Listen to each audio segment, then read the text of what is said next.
Hello. Hello, everyone. Live from my grandmother's basement. If you wanna become famous, buy followers. You took it down right as I didn't realize you were reading that. Here you go. Intro. Prime's viewers, take follows.com. I love Tog. I Everyone too love reach Tog. out to Tog to buy some followers. Live from my grandmother's basement. We are the trash people. We are the people who talk about things related to Planet Scum. Yes.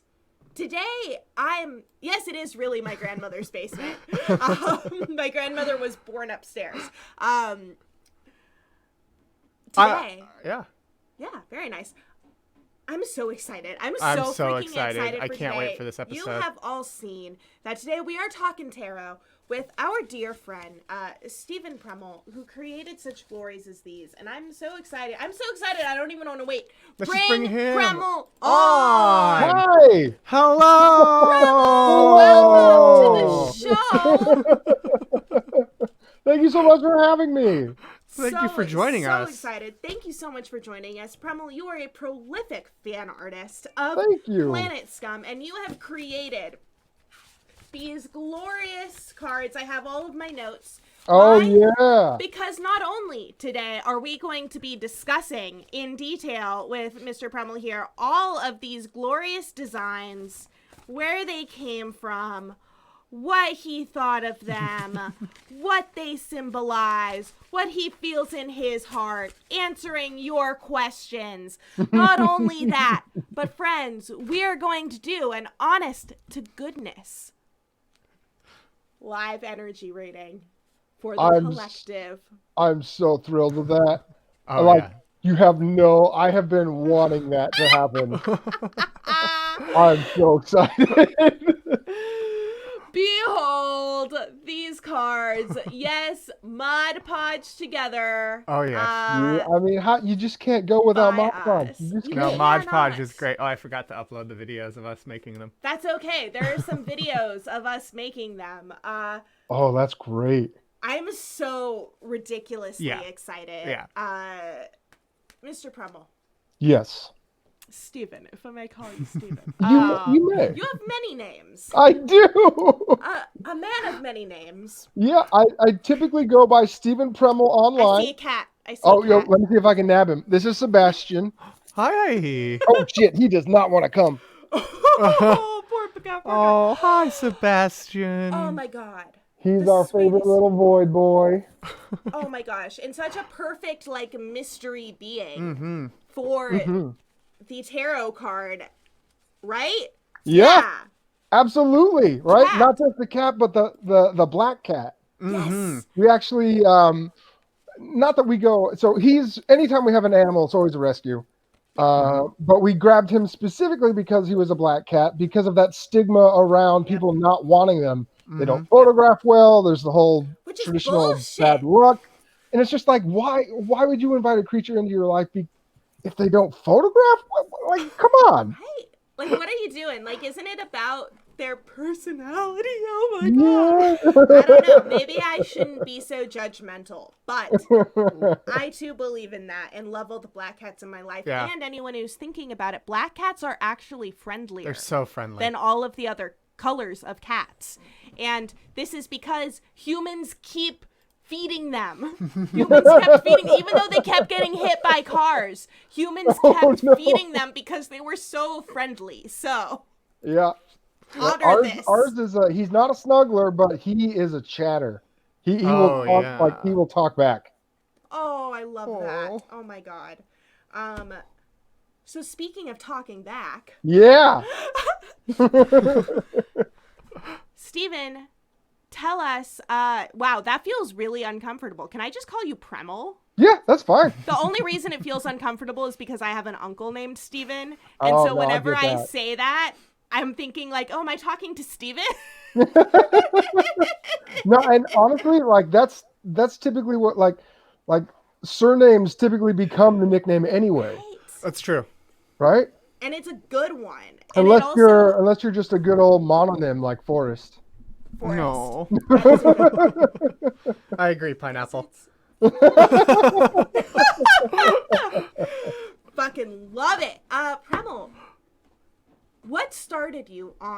this tarot journey?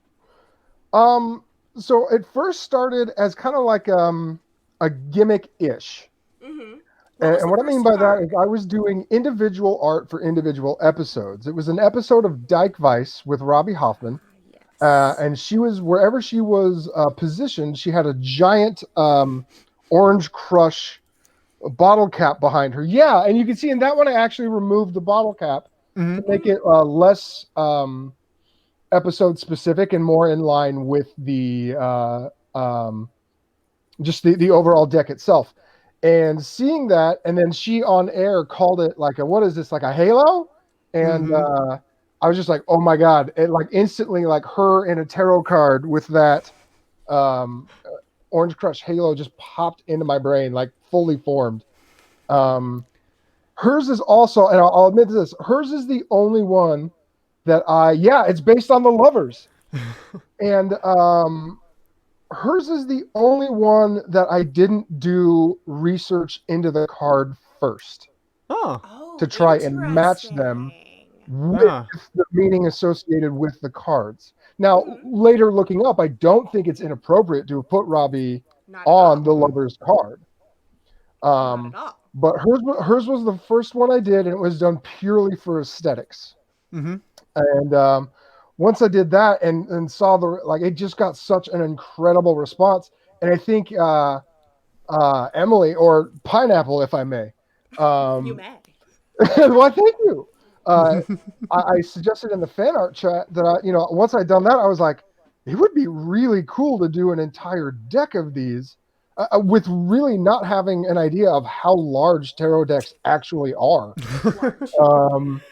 And so you were the one who was like, do it and I'll do a reading. And from that point forward, I was just like, this has to be an eventuality. Like it has to just be a thing that I'm working on in the background, because from that moment I started to, looking into tarot, and I actually got my, I hate the phrase my wife, but I am married to Lindsay. You can say it like Borat. No, Does that make you feel better? Right. No. Oh Lord. But Lindsay, because I would much rather call her Lindsay rather than some title. But I got Lindsay for Christmas this tarot deck that's actually based on different myths from around the world. And her getting into that deck and learning, just getting started on that journey on learning how to interpret it, and how it's much more about just what the cards represent. There's so much more into it, and learning all of that. I'm just like, and doing my own personal research just into tarot decks and choosing an aesthetic that I wanted to go to was just like, it seems like this incredibly powerful tool. Not so much in, dictating terms or, demystifying the future, which of course it can serve as both, but this tool for really processing what the reader themselves is going through and what they're bringing to the table with whomever they're doing a reading for, if they're even doing a reading for anyone else. And that's when it's just like, yep, learning how special and how incredible tarot is, and then seeing the type of positive response it got from the Planet Scum community was just like, yeah, this has to happen now. And so the first thing I did was I mapped out all the hosts, all the producers, and started researching. My favorite that I landed on, as I'm sure you've identified, is the a 1930s Rider-Waite tarot deck. That is a classic. God, all those holograms? Yeah. These are holographic. It's a holographic Rider-Waite. This is a holographic Rider-Waite. Actually, the cheapest deck that I own. Why? Because it's from the fucking internet. I don't know who made this. It wasn't an artist. It was a manufacturing plant that realized that they can make foil things. Yeah. Oh, that's wonderful. I've actually personally, I've had so Gustav Klimt is my favorite Viennese painter, and someone has made a tarot deck out of his works, and I have been eyeballing that for a long time. Ooh. That sounds incredible. I love Klimt. Yeah. One of the best ones, especially with the gold, and you use a lot of gold Yes. in these designs. I was Very- wondering if you could identify for us. Oh, first I wanted to mention it's so cool that you did Robbie first, talking Yeah. about how interested you are in how tarot represents something sort of in between a friend and a therapist. Yeah. Right? Yeah, Ah. absolutely. Plus, to me, once Like I got a all done and I rabbi. realized that Robbie was the first, right? I feel to me she was really one of the big things that really like deepened the Planet Scum community for me. You know, the big draw, which I assume is the big draw for most, is Gethard himself.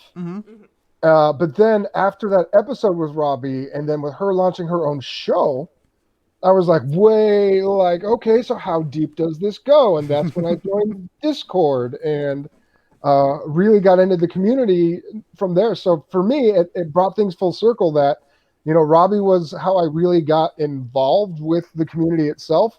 And the fact that I did her card first was just like, I'm so pleased that that's how everything shook out. Like the order of events. I couldn't have asked for a better one. I love I love that. What was the second card that you designed? Okay, the second card. So for that one, I'm actually going to have to, okay, forgive me if I look off screen for a second. Oh, it's all Not even good. a I'm problem. going to have to actually pull up my iPad. Ooh. Oh, so you can give us the truth. So did you make all of these in Procreate? I did. Oh, Nice yeah. program. Love Yeah. Procreate. I had a lot of fun, especially coming up with like textures and other stuff. Okay, so let's see. The second card were Martin's set of cards. Yes. The second one being the host. The third one being the game. I love it. So the host, we can see it's based off of the Chariot and the Lovers. Correct. And I have a question for you. One, I would love to hear about your design process with this. And then absolutely. the second question I have is, there's a grasshopper on the side. There's a grasshopper. Yeah. There's a grasshopper there. Yeah. There's no grasshopper in any of the other ones. So Nope. I'm like looking at this. I'm like, what's the grasshopper for? Because he has a reason. He has a reason for the grasshopper, and he's the only one who knows the answer. It's unfortunately very basic. It has to do with how frequently Martin mentions bug sex on his show. I love it. Yes. that. Oh my god. Yeah, that's the whole, like, I just put it there. It was like, I know that's there. We'll see if anybody else spots it. Yeah, no, like legitimately. I'm so glad, like, and I put the grown up people, like the basically the facsimiles of Adam and Eve there. Yeah. And they have Just- little grapes too. They do. Uh, I went with the grapes over the traditional fig leaves because I wanted to break more with Christian tradition. uh-huh. Nice. I wanted to, but also pay, you know, a rather overt symbology to like fertilism. Yeah. I like But that. but yeah, having Adam and Eve there is just speaks to the nature of how Martin treats his show biblically. And That is right, he true. releases his own commandments in the form of rules. He's invented a couple of, you know, whomstevers and other, which I found out. Okay, sorry to digress, but this is, Oh, I please. found out that prayer language is technically actually the informal version of English. And if there are any English majors who want to like Huh. absolutely like debunk that, but when I was in college, which I went to a religious university, we actually talked about how prayer language is the informal of English. Like every language has like two, basically like an informal and a formal version. Uh-huh. And that while it sounds much more formal and outdated to us, at the time, that was like the informal version of English. And that's why prayer language uses thou and thee and, you know, addresses God as he and stuff like that. And so having that in mind, whenever Martin used that, he doesn't do it quite so much anymore, but in the first few episodes, he did a lot. And that's kind of where my mind was when I was putting his together and deciding what would go in. I love that. Interesting. Yeah. That's super interesting, especially because the other two places where we see two figures next to each other are in the Lovers and in the Devil. The devil. Yeah. Which is almost the same. And I would love to show again. We see your similar figures in Yeah. the Toydarian. The Toydarian. And in this time, very much keeping with the Toydarian's role in the films, right? This time, the two are slaves.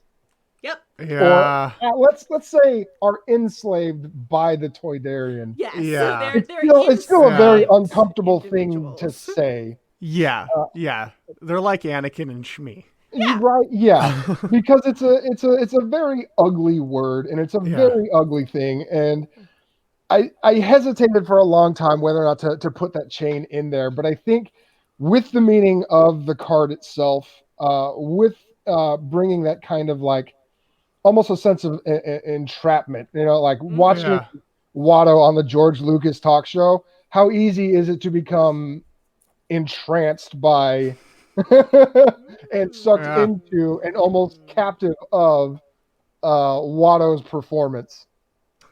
I like that. That's really very interesting. Yeah. I love that interpretation of it. Because classically, the devil, the chains represent the chains of addiction and temptation and all these things. And I was like, well, Watto eats meats every show and is sort of like this slovenly sort of dude. But I love the thought of his entrancing performance as well. As well as entrancement into things that are typically considered not important, like media. Right? I love that.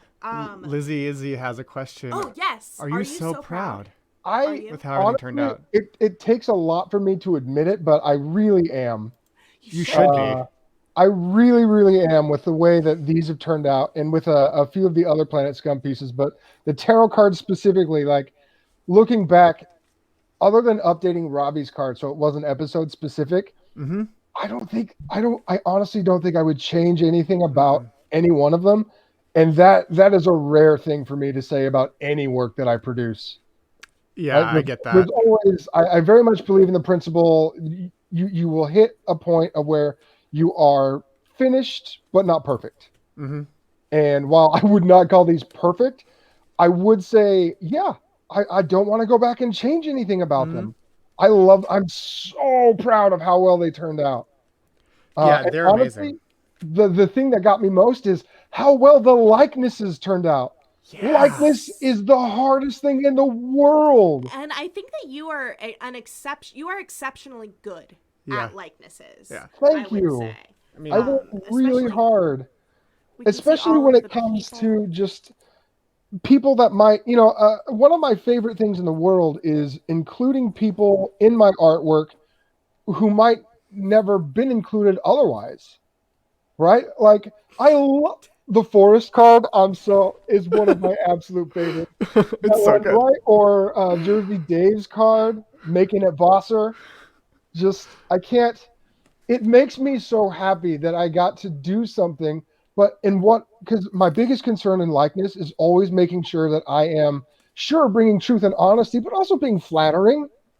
I never want to make a person feel bad. Mm-hmm. Ever. And the fact that the likeness is lined up so well, I love Jess's card. Jess's is so good. I love and Jess's card so much. Cat. It does have the black cat in it. Tell me about this card. Tell me about your producer series. Okay, so with the producers, it was wanting to make sure, and I'm sure you can identify which card Jess's is based on. Oh, yes. Okay, good. Jess is obviously the Empress. Correct. She sits on her red throne with a beautiful black cat instead of the typical symbol of the Venus box of hearts. And she has these glorious telephones instead of wheat. Which is fertility, all of these things. I love that. Oh, thank you. I'm so glad. I really, rather than going with wheat, most of my experience with Jess has been with over the phone. And the reason why they're gold is I have a very positive association with gold color. Mm-hmm. And then thinking back to the metal itself, especially, it's a precious metal. It's a quote unquote, like a very like pure metal. It's one of the like things don't adhere to it. It's why taste testers use golden utensils, right? And with giving her like that field more or less of golden phones, it's because Jess does such an incredible job on the phones, and that's just one of her responsibilities that she takes on. Yeah. But every time I've interacted with her on the phone, it's been so hard not to just chat with her rather than jumping into the call queue, because she does such a good job of just welcoming, making people feel comfortable without more or less bringing her own taste or flavor to the to what she's trying to accomplish. She's very like pure in that sense to me in the interactions I've had with her, Yeah. and just associating again gold with positivity. That's why the phones are golden, and that's why they're there. I love that. Oh my gosh. Tell me about, of course, the sun. Yes. We have here the keeper. He's our son who is holding the Two of Pentacles. Yep. Which is a symbol of balancing things, you know, keeping a bunch of balls in the air. And then of course the sun. Look at that. That's you as a naked baby. There in one of the very early designs, I never drew it, but I toyed around with putting Forrest large in the background and putting mini pineapple on the horse. But there wasn't enough justification for me to keep the horse, because with the sun in there, thinking about the fertility of land, the fertility of growth. I think Forrest does an incredible job of fostering that sort of sense within the community. And he keeps so many balls juggled in the air with running the social media for the entire platform, with everything that he does in Discord. The fact that you've got this show now here, on top of the other ones that you work on within this channel, right? I think you do like 4 shows for this channel. I do social media on all of them but Lucas. Okay. Well, no, I do social media for Lucas, but like I'm there backstage doing socials from backstage on all of them except Lucas. Oh no, I was just talking about like not how many, including Planet Scum, but if you've got an additional like 3 or 4 shows on the We Are Trash People, like you have so much going on, and the fact that you're able to come like to keep them all in the air, but also to bring that sense of growth and like warmth to everything that you do is why, right? The sunflowers are in there. It's why the sun is in there, and also why you're standing on that wall or bulwark, if you will. Oh, I will. That bulwark. Thank you so much. You're welcome. Talk to me about the Bryson. Emperor. Okay. Or so the foundation. No, I am blushing, Susie. I am blushing. So with Bryson, he very much to me feels like the foundation of Planet Scum. Now that might be an inaccurate depiction on my part, but he was the first producer that I ever interacted with or ever really came on screen and got to see what he was doing and how he was involved. And with him, that's why he's got the mix. If you look, I'm not sure how well it printed out, but the background on his is a yellow background, but with very thick and thin red line work. It's not just a solid red. And so it's not just, well, here, you know what? Let me double check and see. No, it the totally camera's not there. doing, let me actually, but I can pull it up so we can take a look at it bigger. And so for me, it's a mix of power and positivity. Because you think about Bryson's position within the Planet Scum community, and yes, there is technically a lot of quote unquote power, but he wields it so positively. It's a thing. He uses his position in order to improve all of the shows that he's involved with, in order to improve the community at large. When he at the insistence of a couple of the Discord users, and I know this was done last year, but when he created a safe space in one of the chats for one of the holidays, or when he helps police the chats to make sure that people are being respectful, and that's not to diminish what the mods in Discord do the mods and admin do either, but seeing Bryson, engage that way, just it gives me this feeling of like power wielded positively for the benefit of the group. And that's also why there are those golden mountains and a stone throne. The goat horns are honestly just because those look fucking cool. The goat horns The look goat great. horns look brilliant. Right. Uh, But like having that scepter and then having those like very like solid foundational elements, things that are immovable, felt very appropriate to how I've interacted with and seen Bryson interact with other people. Beautiful. I love that. Let's talk about Jersey Dave. Yes, Jersey Dave's was the card that I had the hardest time placing with an actual major arcana card. For some of the images, I did stray into like the pentacles and the swords and the cups.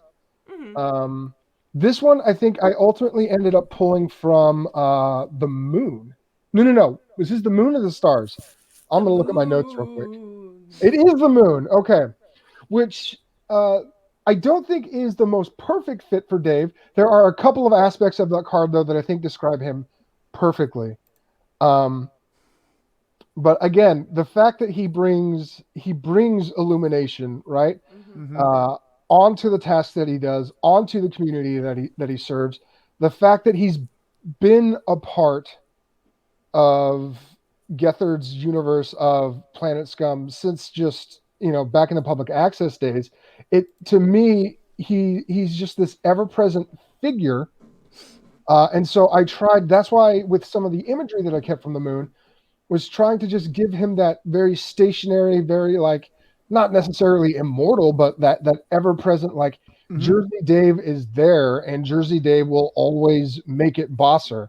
Like, maybe not in the most significant ways, because he's got a family to take care of, he's got so many other things, right? But anytime he's involved, he's always making what he's involved with better.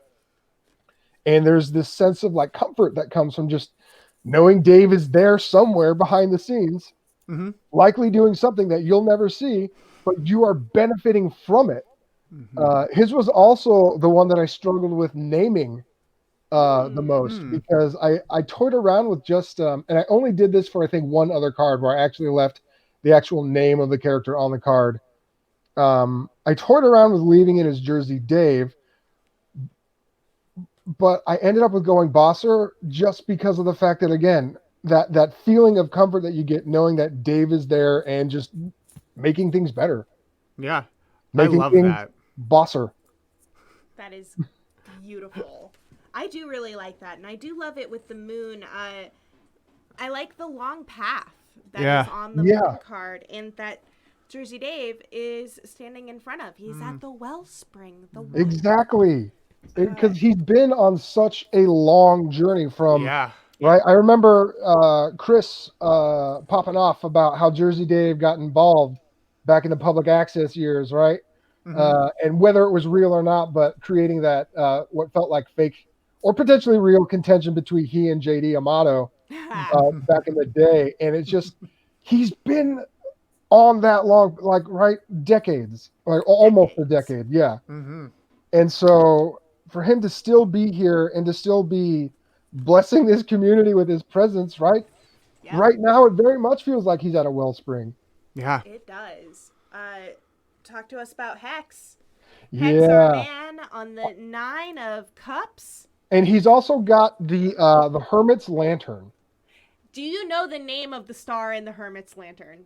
I do not. I thought, okay. Stephenpremmel, just fucking wait. Because the name of the star that is in the lantern. Yes. Is a hexagram. You know. What? That's why I was like, oh, obviously, that's why he put that there. No, I never, like, I was looking into the Hermit as, like, meanings overall, but I, like, legitimately did not think to look into that specific image. Oh, and I'm not going to lie, like, when I saw the Hermit, I was like, well, I can't use, oh, wait, that lantern, like, that legit speaks to me. Like, I want to include that as an element on Hex's card. That's fucking incredible. Yeah. That's incredible. astounded. I am astounded that you didn't know. I thought I was going to come in here like, I'm so clever. I figured it out. No, I am. That's so great. Okay, I'm going to take a slight break to just say it was called the hexagram or the hexagon. Hexagram. It's a hexagram. It's called the hexagram, Yeah. and it's on Hex's card. Sorry, Lindsay asked. Yes. Talk to me about the Archivist. Talk to me about the Nine of Cups inspiration as well. Okay, so using the Nine of Cups, honestly, again, it's that the curtain is there for Hex and kind of like the backgrounds that he brings. Every time Hex has a background on, there's just this sense of like accomplishment. I don't know. He's doing it so well. And I saw the picture of his kind of like his home setup, and it's really impressive what he accomplishes. It's very powerful what he accomplishes with just that kind of like homegrown chroma key screen. Mm-hmm. And it's one of these things that to me, Hex is maybe like the least verbal of all the producers.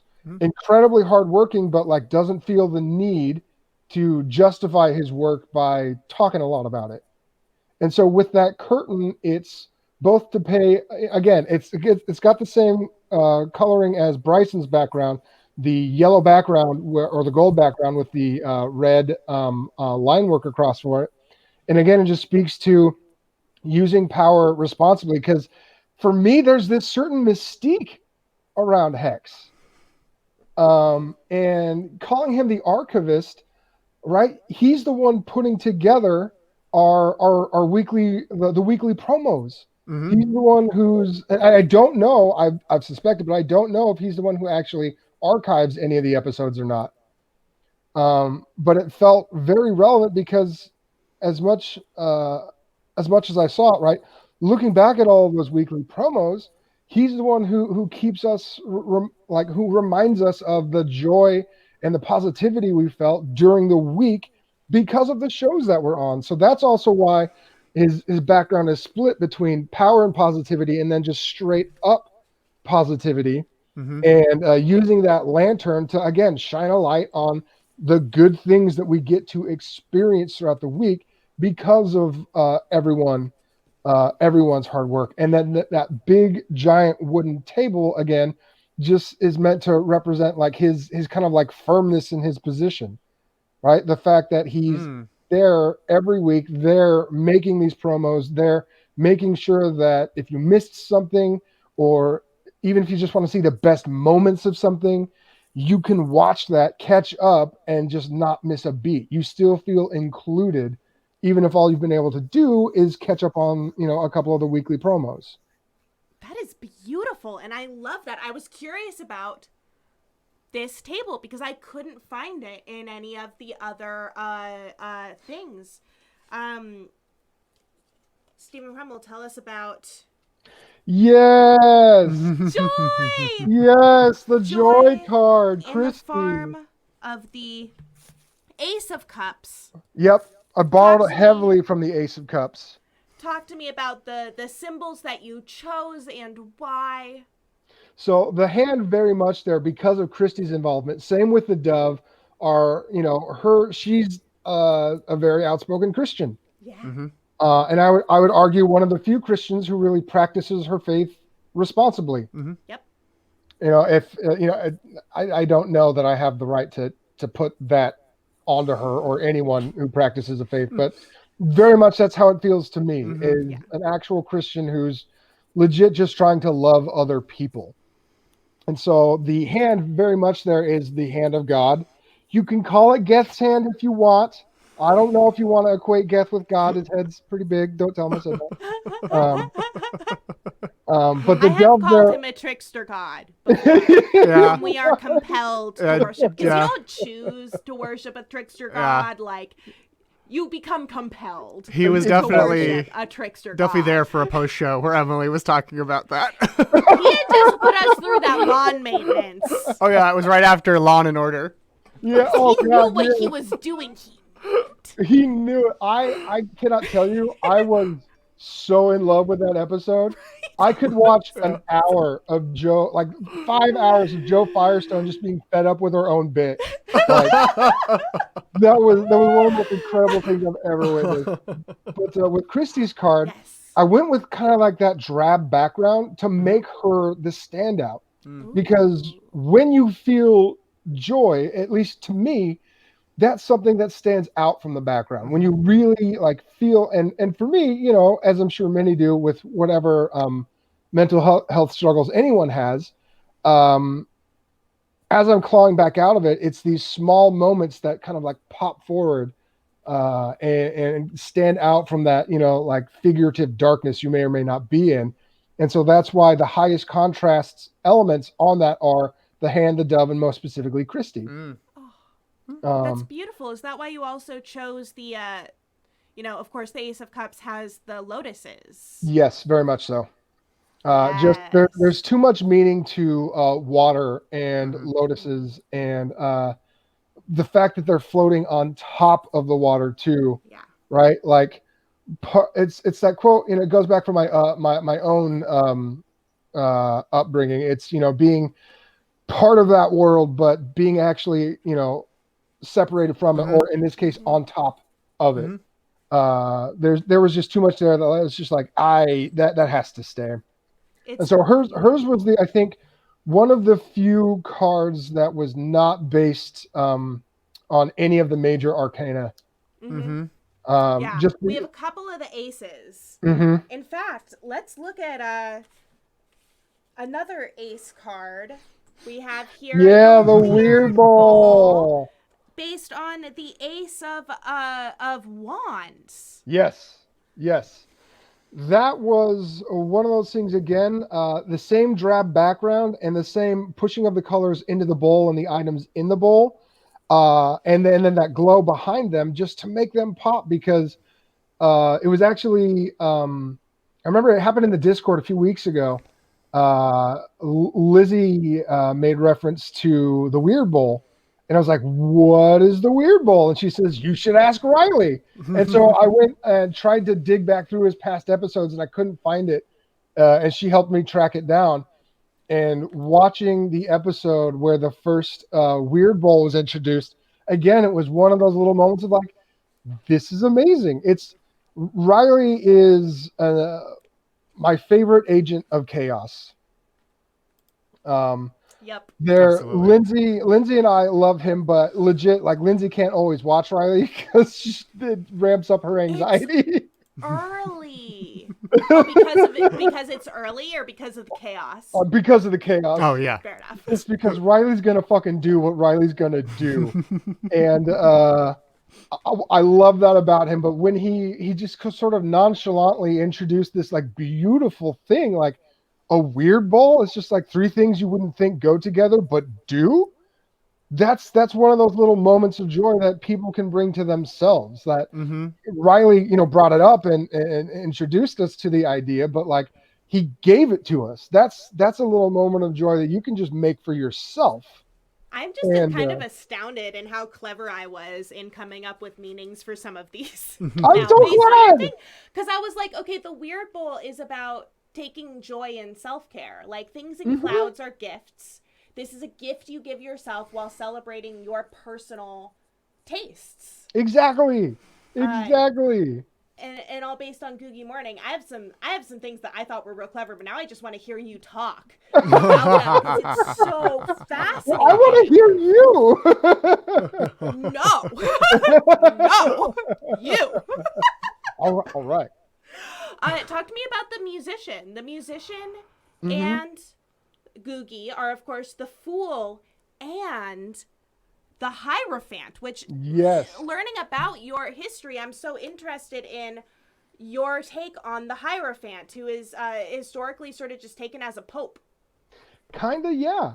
And the reason why I attached, for me, that meaning of the Hierophant card to Mr. Rude, or in this case, the musician, was because of the fact that, like, much like the Pope, but also not at all, Riley, again, is that arbiter of chaos, but it's always coming from a positive place. And with Mr. Rude, I don't know if, and I hope everyone realized that's Riley at his most approachable. Yeah. That's Riley saying, you know, becoming Mr. Rude, making music with that is glorious, but he's literally proving you don't have to be an expert at anything. And the fact that he's also putting out there that like anything can go in a toilet makes Riley and his show in that moment one of the most accessible things to anyone. And what I wanted to do was to tie that feeling of accessibility with that kind of like Christian ideal of the ever present, the top, right? The topmost authority. Because really at the top, again, if you're a practicing Christian or if you believe in God at all, God is love. And so associating that complete and total acceptance with that highmost authority was very, very important to me. Because if you are a person of faith, even if you're not, right? And I very much, like I said, a perpetual existential crisis since leaving religion behind. I don't know what I believe, but I do believe that everyone has the right to be accepted, to feel comfortable, and to have accessibility be given to them. I love that. And so, I like, love that's how he's standing. Like the Hierophant sits yes, and has two dudes worshiping him. The musician stands, holds their Pope staff like they're. It's like when I saw this, I'm like, is he destroying the Pope's room? I mean, is he a little rocking bit. out in there, or is he being this? And I think that there's some beautiful combination of both within this. For me, I took a much more like a less destructive and a more just like kind of like quote unquote rock star, right? Like I thought a lot about oh Lord, I can't believe I just forgot his name. Lead singer of the Doors, Jim Morrison. Yeah, that dude. A lot about how he changed the way modern rock performers do their thing. Legitimately, my guy was just drugged out of his mind and could not keep still. Yep. But now it's led to this kind of like wavering like performance that almost feels destructive without being truly destructive. Wow. And so that's, for me, that's him with his mic stand just fucking in that moment. I love that. I love that the idea of the moving being something destructive has nothing to do with this. Just when I was learning like Jewish prayer as an adult, there were some people who were who I knew who were more Orthodox, and they talked about how they would move while they pray. Yeah, and how that was like a part of like the feeling for them. So that's really interesting. That's like, incredible. Movement, prayer, and how it's something both destructive and constructive. But let's talk about justice. Yes. Let's talk about bringing some justice to the world. My God, that pose. Right? Like that was based off of just a snippet of a promo that Millie put out. And it was so powerful. I saved it immediately, and I knew that I would use that for Millie's card because, and there's also a reason, why the scales of justice are behind her. Yeah, tell me. Well, because justice is blind, but Millie isn't.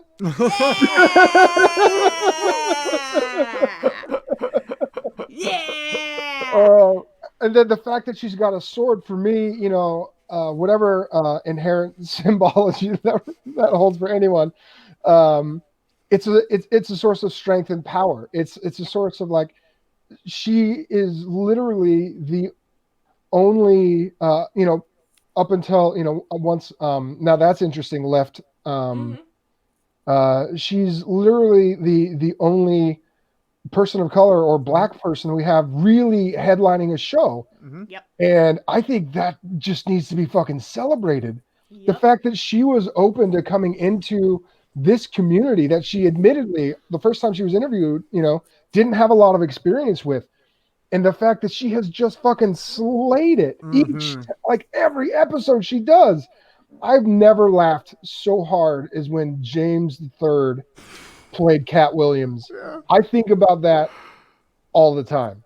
I think about that all the time. And so with that, right, the scales are behind her. She's got the sword because she is literally just slaying it. Now with her background, there's that positivity because of the gold. But the reason why she got a different color in her curtain is because it's power, but it's also a little bit like susceptibility. Like she's going to do what you pay her to do.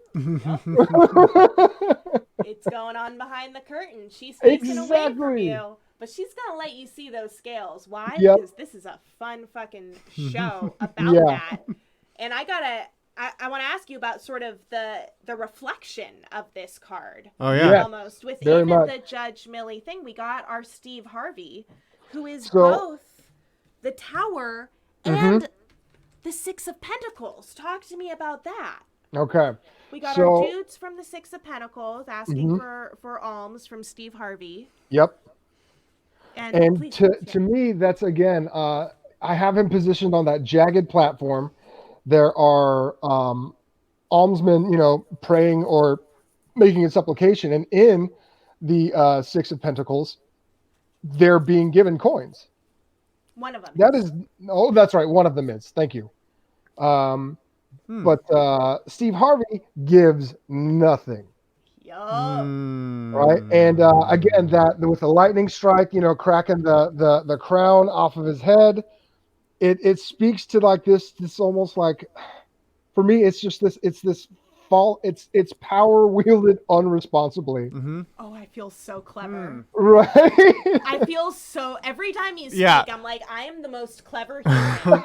I'm so glad I could make you feel that. Because it makes me feel like even though his crown is being knocked off, he has the magic. He represents that there's always going to be demagogues. There are always going to be people who are taking this power and just acting like they're almighty. And then there's also going to be people taking this power and giving us a great goddamn show. Exactly. They're going to show us those scales. Absolutely. And then the clouds are there again because as as whatever you want to think of Steve Harvey on Millie's show, right? It's still a gift that we get to watch it. Oh, I love that. Oh, absolutely. Oh my gosh. That is beyond glorious. We got to talk about I'm trying to make sure that we get all of the shows, all of the different sort of types of cards and inspirations in here. We must. We gotta. But we must speak, of course. The Kingpin. About the Kingpin. Our combination of two cards I thought was so interesting that you combined the Seven of Pentacles, which is the pose that we have for this guy. I didn't bring over the Seven of Pentacles. God, look it up for me. I'll pull it up. He's got the Seven of Pentacles. Oh, I also don't have the Magician. I have none of the cards that you base this off of. So the Seven of Pentacles is his pose. And then, of course, he has the Magician's plants coming down. Tell me about making this card. And those are the only two things, though, that are cards. Everything else is specific to Gethard himself, because I felt that imagery appropriately represented the Kingpin. Gethard's been very open whether or not this makes him sad. I hope it doesn't, but very open about how he feels very much like a tugboat captain, nudging larger ships on to greatness. And I think that's actually one of the most beautiful, metaphor, simile. I'm going to say metaphor. You can correct me later. It's just one of the most beautiful things I've ever seen someone witness about their own selves and their own career. That's actually a portion of the Jersey skyline behind him. And I've got him holding a hoe on the water, again, because with water, it's just water represents basically every type of fertility you can think of. It's life-giving, it's ever-present, but there's also, a destructive component to it. And so the reason why he's on the water with a hoe is very much, again, he brings that sense to the entire community. It's this thing that adds and destroys. It's this thing that he's cultivating in order to give people a space online. And so pulling the other elements from the Magician would have, for me, the plants on the Magician feel, again, very much like this. It's slow growth. It's old growth. It's things that creep up on you and reveal their beauty over time, with these hanging vines that are actually blossoming. And I feel like that's very much how my interpretation of Gethard's career, as it relates to my own self, is it was this thing that I didn't find the public access stuff until True TV was the third of the way into its season. And being the completionist that I am, refused to watch it live and just went back to the beginning of public access and just went forward from there. But Gethard's comedy, and again with CGP and with Planet Scum Live, it is this old growth. It is this thing that creeps up on you, and all of a sudden, it's just beautiful. It seems a little bit strange when I try to tell people about it. It seems weird when I try to convince hoeing other on people. water. Exactly, right? You're literally Seems just chopping at this strange. intangible thing that you can't really describe, but you know if people will just get into it and let it grow on them, they will find the beauty there for themselves. I love that. Not to say that every show is perfect for every person, but someone is perfect for every show that is on Planet Scum. Mm-hmm. That is incredible. Speaking yeah. of the old things, speaking of how there is something perfect for every show on Planet Scum, of course, perhaps the flagship show of Planet Scum. Yeah. We got here a Naptrick snack snore. We got a snoring man represented by the Four of Swords and death. Yeah. Behold, the flag of death, and how he sits upon this. That's why he's so happy about this. Tell me about this guy. I'm very much. I don't know. I've orchestrated this meeting in my head for Patrick that every time he naps, he's taking his own little death to like retreat from the chaos of the show itself. As serene and powerful as the back, and you can see the sun cresting between the towers there with that just cascade of water. Beautiful.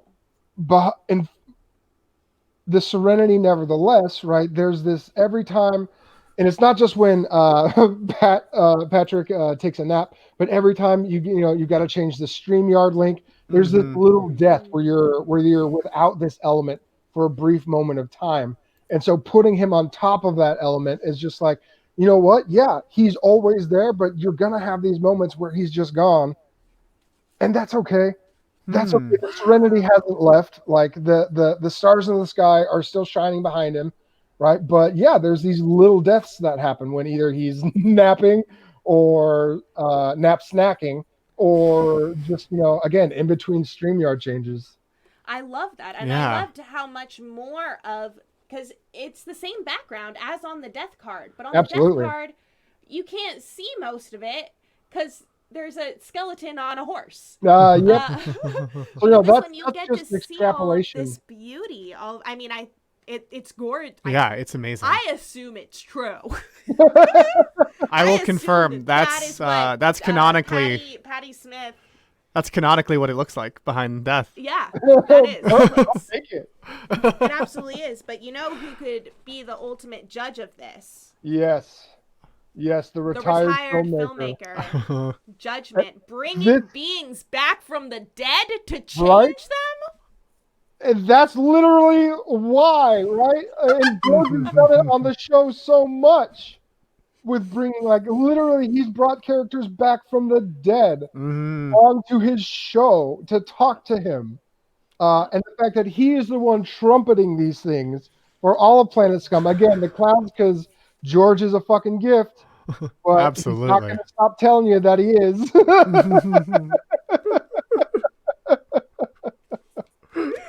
Oh my goodness. That just reminds me of when Ben Schwartz asked him if he had any special skills. He said, "Oh, directing every fucking movie you've ever loved."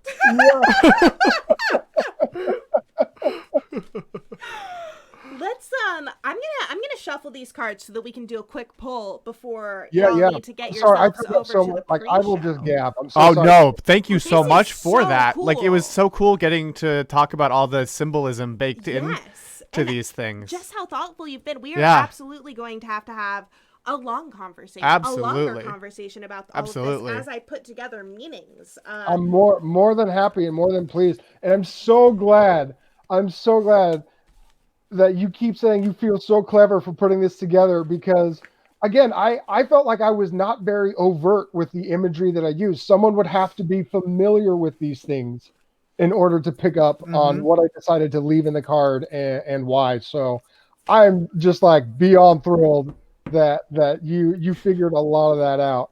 I mean, I think that that's what's so lovely about these cards. As a person who's recently learned how to read tarot, like most of us, as it's gotten hella trendy, Right? by this cool shirt at boardcastle.com. Well, yeah. boardcastle.com Board Castle on TeePublic. on TeePublic. On But Public, yeah.